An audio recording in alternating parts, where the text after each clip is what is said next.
LDR.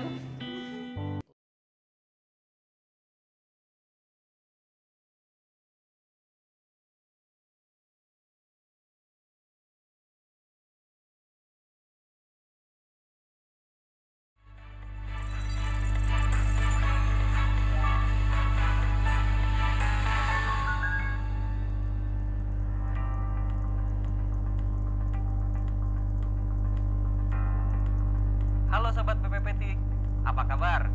Dalam video kali ini, kita akan membahas bagaimana membuat infografis yang baik. Ada 7 tips yang perlu Sobat perhatikan dalam membuat infografis. Apa saja itu? Check it out. Oke Sob, tips yang pertama, berorientasi pada tujuan infografis. Kira-kira apa sih tujuan Sobat membuat infografis? Misalkan bertujuan memberikan informasi. Berarti dalam infografisnya harus ada informasi yang akan disampaikan. Contohnya seperti ini. Bila bertujuan untuk memberikan panduan, artinya Sobat harus memvisualisasikan panduan yang ingin disampaikan agar terlihat menarik. Ini dia contohnya.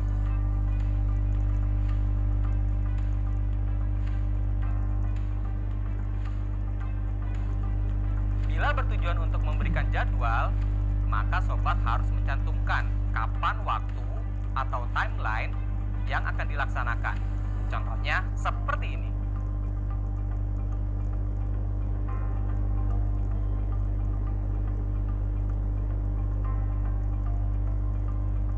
Atau Sobat di pemerintahan bertujuan untuk mensosialisasikan sebuah program.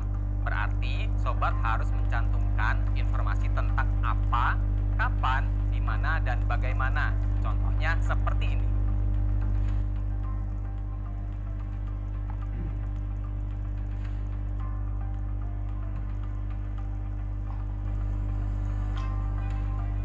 Jika selanjutnya Sobat bertujuan untuk menghibur atau memberikan informasi yang menarik, maka Sobat harus mencantumkan informasi tentang apa, siapa, dan kenapa.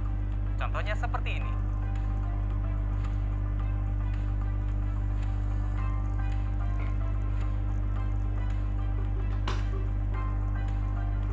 Oke Sob, sekarang kita masuk di tips yang kedua, riset sumber dan waktu produksi.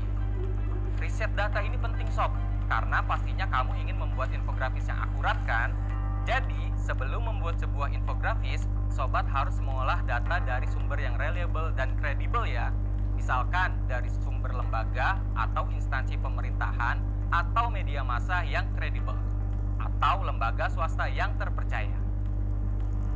Infografis terasa hampa bila tidak ada objek atau aset seperti gambar dan ilustrasi ya. Jadi, Sobat harus menyiapkan aset-aset terlebih dahulu nih. Kalau Sobat tidak bisa mendesain, tidak perlu khawatir. Sekarang sudah banyak tersedia di internet, mulai dari yang gratis ataupun sumber yang berbayar. Lalu, jangan lupa cantumkan tanggal produksi infografisnya ya, agar pembaca tahu informasi tersebut masih berlaku atau tidak. Oke Sob, sekarang kita masuk di tips yang ketiga, struktur visual. Umumnya, struktur infografis terdiri dari 4 bagian, judul, lead, konten, dan sumber. Tampilan harus terstruktur pada grid yang rapi dan profesional. Ini dia contohnya.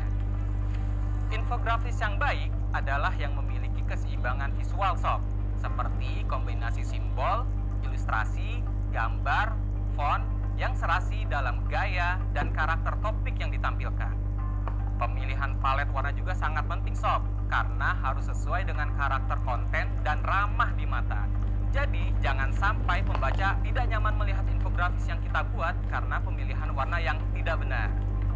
Lalu, gunakan elemen desain dengan proporsi yang tepat, sehingga pembaca dapat mudah mengerti informasi yang ingin disampaikan Sob.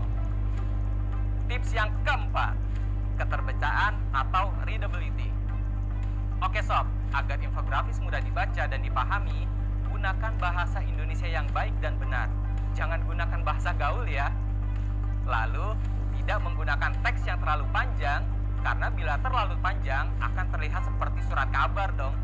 Ukuran font juga tidak terlalu kecil ya, karena bisa bikin sakit mata yang membacanya. Dan pastikan jarak antar font yang ideal. terlalu renggang. Tips yang kelima, unsur persuasi. Tahukah kamu akan lebih mudah menarik minat pembaca bila infografis yang akan kita buat memiliki unsur persuasi.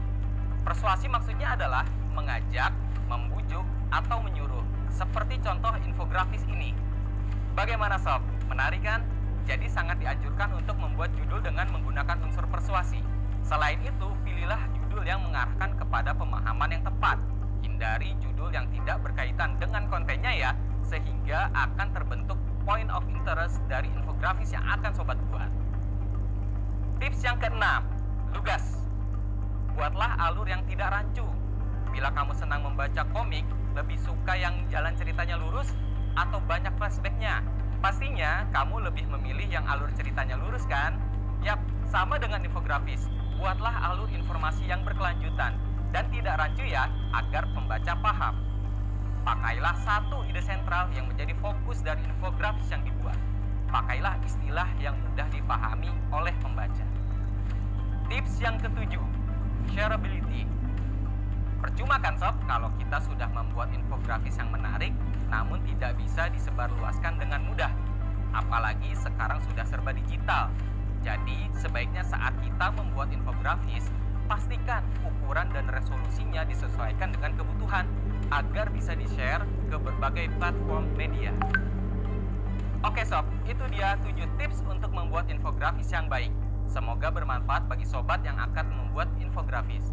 Bila ada pertanyaan, silahkan tuliskan di kolom komentar ya. Sampai jumpa di video selanjutnya.